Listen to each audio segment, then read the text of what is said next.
Hello, everyone! Blue Star Saber here once again to do another My Hero Academia review for the anime, Season 5, Episode 11. I'm a bit late on this. I'd hoped to try and do this before Episode 13, but I got a bit distracted with some, personal issues and all that stuff. But anyway, Season 5, Episode 11, also Episode 99 of My Hero Academia called Arbrol, and which is continuing off from where they last felt, where Midoriya is heading towards Shinso, with Aizawa and Vlad King asking, why is the match continuing? And it's so to see what happens, and if it goes wrong again, he'll stop it. But he also sees how everyone is determined from Class 1A and Class 1B to win their fights. Let's see. Anyway, as Shinso retreats from where Midoriya is. He decides to go pursuit, but before that, Midoriya says he'll go after him when he asks Uraraka to deal with Momonoa and the others. She asking if she'll be fighting Quirkless, and he says not, but he asks her to do a favor. And we cut to Class 1B versus Mina and Mayetta, in which they use their quirks to defend themselves, and all that stuff with Mineta using his great sticky balls to bounce around and even defend Ashido, but ends up making sure the impact is not close enough to go. Let's just say for him to touch a certain part of Pinky's body, which she is not happy about, and then throws him, and then he starts bouncing all over the place. So yeah. Well, the members of Class B try to defend them. Anyway, Momonoa suddenly appears before Itsuku and Ochako reveal that he is, his mindset of not being the protagonist. He's able to copy, but he'll be like an important side character who outshines the protagonist. However, he seems to have revealed to be copying Midoriya's quirk. However, Midoriya remember what All Might said: for those unprepared bodies, they explode. So he tries to warn Momonoa about the quirk. However, it's a dud, as Uraraka uses the gunhead martial arts to knock out Momonoa and ask Midoriya to go after, tells it's a dud and tells him to go after Shinso. Anyway, Midoriya heads off to Shinso as he uses the binding cloths to knock down some Derbis on Midoriya, and Midoriya now uses his Black Wick quirk to grab the thing, but it's only temporary and he can't use it for long. In fact, he comments that he might need to fully master All for One before using it. And this leads to some sort of talk back between Shinso trying to use his brainwashing quirk to try and edge Midoriya into response by commenting about how he seems to seems to be faking his out of control things earlier and all that stuff, and so he pursues on. But anyway, Uraraka eventually takes Momonoa to the prison thing, though he tries using the copied quirks of the size and the poltergeist to try and hit Uraraka, and tries to talk to her to get her to respond in case he has he might have the brainwashing. During this course, Uraraka remains silent throughout the entire thing, so to make sure it doesn't work, giving hand signals and signs of what she answers to his questions, until Momonoa ends up revealing that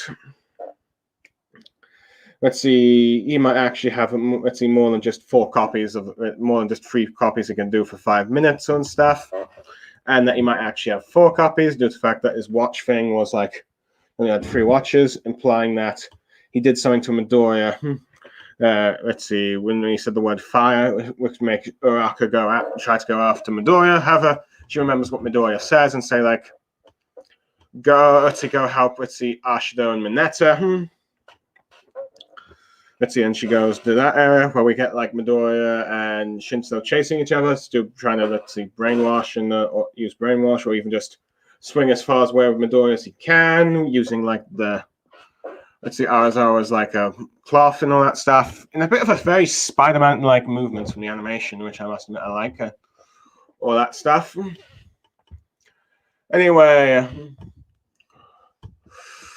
let's see. Anyway, we'll probably let's see. Anyway, as the battle continues on with the let's see Ashido and Mineta against the Class 1B students, it looks like they're starting to lose as let's see Ashido's getting crowded and let's see and Mineta gets captured by let's see Mines or Nikagari Shoda. However, Uraraka arrives and knocks out Emily with karate chop and then sticks Rule with like Mineta's sticky bombs as let's see Ashido ends up punching Mines, freeing Mineta, and eventually Midoriya grabs onto like Shinso's let's see clothing and captures and ties him up, much to Shinso's frustration.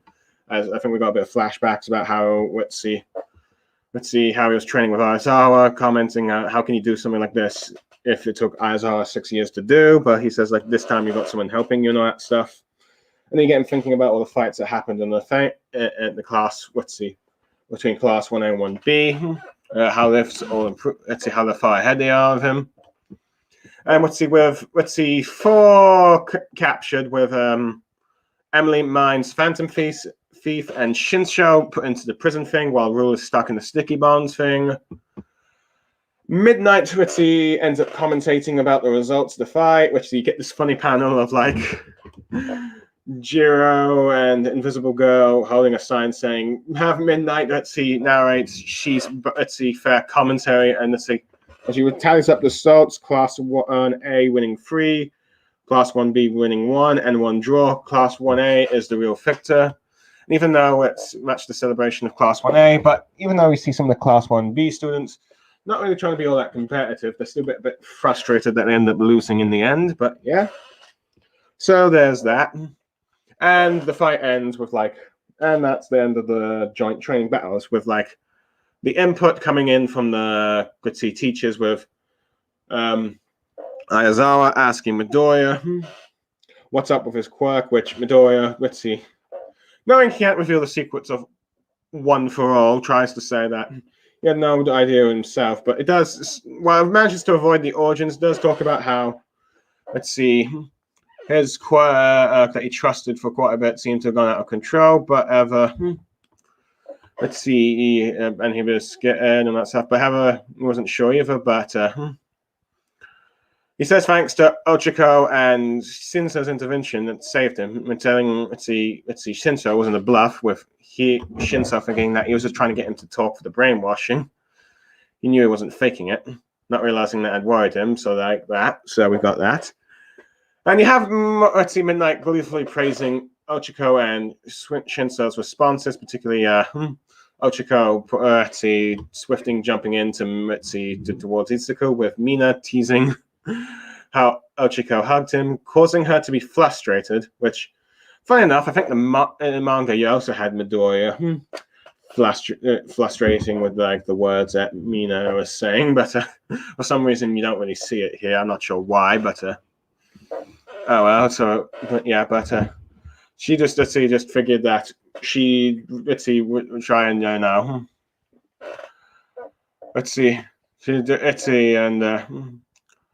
saying that she just figured it would be just jumping with thinking, and that it was better not doing anything and regretting it later, as Eraserhead compliments on her how much she's matured since the internship with the Night Eye incident and all that stuff. And Shinso claiming that he didn't do it all for Midoriya's sake, but he knew that the black stuff was attacking his teammates as well, and he needed to stop them. Continues about how he wants to beat Izuku, but says that he's too far behind. But we get this funny moment of Eraserhead squeezing him, telling him that, everyone else has been training since day one to become a great hero, and he can't hope to reach them just straight away. Otherwise, you have to be as good as All Might. He's done Anyway, so yeah, he says that they've still got a long way to go and all that stuff, and he's done very well. Let's see. And tells him, I think that he will be, was it this episode or next episode that he tells Shinso that he's able to join, the hero course next year. But tells her, but Shinso says he has a long way to go and he won't be satisfied with just passing, and he'll try to aim higher, with the episode ending with Eraserhead saying him to, with the encouragement of going plus ultra. Well, and that's the conclusion of the fight. As I think many people predicted, Midoriya ended up winning it against the rematch against Shinso. But however, I do like how Shinso tried to trick Midoriya into thinking that, well, let's see, that he was faking being out of control. But as we later revealed, that he was just trying to trick Midoriya to respond to his brainwashing, and he didn't really think that he was faking not being out of control and that stuff. He didn't realize that had to affect Midoriya. That's still not kind of realizing that Midoriya has some insecurities then. Okay, I think, one of the highlights, I think, is that Uraraka was able to take down 3 opponents from Class 1B, particularly first with, Momino with, using martial arts, and then carrying him off to, a prison thing. And I like how she remained wary of, the brainwashing and only just answered with nods or finger suggestions, particularly, when it came to the copycat. And she was able to realize what was going on with, what Momo was saying, that he did something to Midoriya, but remembered the promise that Midoriya said to go help the others. And as a result, she was able to save her teammates, who were starting to get the disadvantage, and took out one with a karate chop, and then trapped one with the sticky balls and all that stuff. So, yeah, no, it didn't get quite a full-on fight with Ochitaku, but we've seen her use her skills to take down 3 opponents, which I think is pretty nice and all that stuff. And I find it more interesting about Momo's philosophy and thinking that due to his quirk, why he's not regretting it, he knows that he'll never be the main sort of, center stage, or the main protagonist of any hero's journey, but he can be a supporting character that can outshine the others, which he tried. So he does a last-ditch effort to to help Shinso's fight against Midoriya with the twin impact he copied. Unfortunately for him, that doesn't work, as Midoriya is able to quickly recover and capture Shinso and all that stuff. I like the Mineta combination with Pinky with the bouncing thing. However, I did not like the fact that he was using his perverted tendencies again. It's dude, you're in the middle of a fight. No need to do that sort of stuff, you creep. But yeah, but we'll get that'll get addressed next episode. All that stuff. But yeah. So yeah, I like that, and let's see what else I liked. I like how Midoriya, despite using Black Whip for quite a little bit just to grab something, the sort of Spider-Man web position thing, still hasn't fully mastered it yet, and feels like he needs to get stronger with All for One. So he resorts to using the 8% thing, which we have not seen in quite a while. So let's see, he's able to rescue so he's able to go after Shinso with that and all that stuff. Let's see, one thing I kind of like is with Shinso. Let's see, I like how I see that finally, after recurring gag of Flad King's biasness, the Class 1A students were finally able to get someone that was a bit more non-partisan in their commentary with Midnight, who did a quite well balanced with the judgment of the work of both Class 1A and Class 1A did, without Vlad King's obsessive behavior of go Class 1B, beat Class 1A. And you even got a new sign saying Vlad commentary from Midnight and all that stuff. So yeah, I liked that. I don't like how Shinso was thinking about how far behind he was from the other students of Class 1A. Unfortunately, he's starting to let himself get to it, but Aizawa was commenting you'd have to be as skilled of All Might to reach as far as the Class 1A student, 1A and 1B students were for the years of training they did and all that stuff. And I do like that we see a flashback of him teaching Shinso of the and the Tring saying that, well, yes, it took him 6 years to learn it. He was by himself, but with him, Shinso should be able to learn it much quicker and all that stuff. since he was the one that's figuring out all this stuff, and now that he knows it, he can easily help Shinso apply for this stuff in a much quicker time and all that stuff.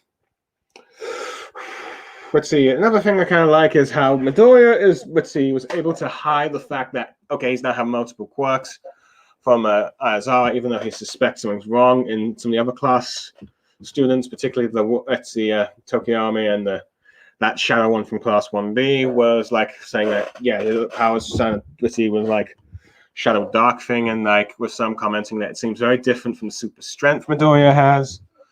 So Midoriya was able to quickly manage to avoid the nature of his quirk, but was able to use his what he was actually worrying about to explain it without revealing too much and all that stuff. Let's see, so there's that, and let's see, what else is there? Trying to think. Ah, yes, I remember. I think, let's see, the last thing that needs to be addressed is the fact that we get a bit of ship tease from Uraraka about Uraraka and Midoriya's relationship when Midnight commented about how she quickly jumped in to to save Midoriya with Mitsuki Mina or Ashida. Was able to notice how quickly Uraraka jumped in and even hugged him, teasing her about it, and gets a smiling face, implying that she now realizes that the one that Uraraka's in love with is Midoriya, and she's just loving to tease her about it, which you get Uraraka going all red, saying, I was just trying to not regret anything and just jumped in without hesitation to try and save him and all that stuff. Which you get, see him all her blushing word, though for some reason not Midoriya like in the manga. But you get Aizawa commenting on her growth from the internship arc and all that stuff from season 4. About her, feeling that she kind of hesitated too much to save Midnight and Night Eye, resulting in his eventual death. So yeah, overall, I think I'll give this episode an 8.5. It's a nice conclusion to the Class 1A versus Class 1B battles. I think everyone expected Class 1A to win. Now I think whether or not it was going to be 3-2 or 3-1, I think most people expected it to be a bit closer. Granted, I do wonder if the draw from round 3 might have undermined the stakes a bit for the competition between the two classes, since Class 1A was not going to lose and no guarantee of losing in the 5th round after Bakugo won the 4th. So we have that. So there we got that. So overall, I like the stuff that happened between Midoriya and Shinso, Momonoa, and anything with Uraraka. Didn't like everything involving Mineta, but oh well. And yeah, overall, I enjoyed this episode. 8.5 out of 10, and I'm looking forward to I'm hoping to do the next episode later today, and maybe episode 13, but I've got a few other streams planned that I need to do today. But I'm Blue Star Saber, signing off, and plus Ultra.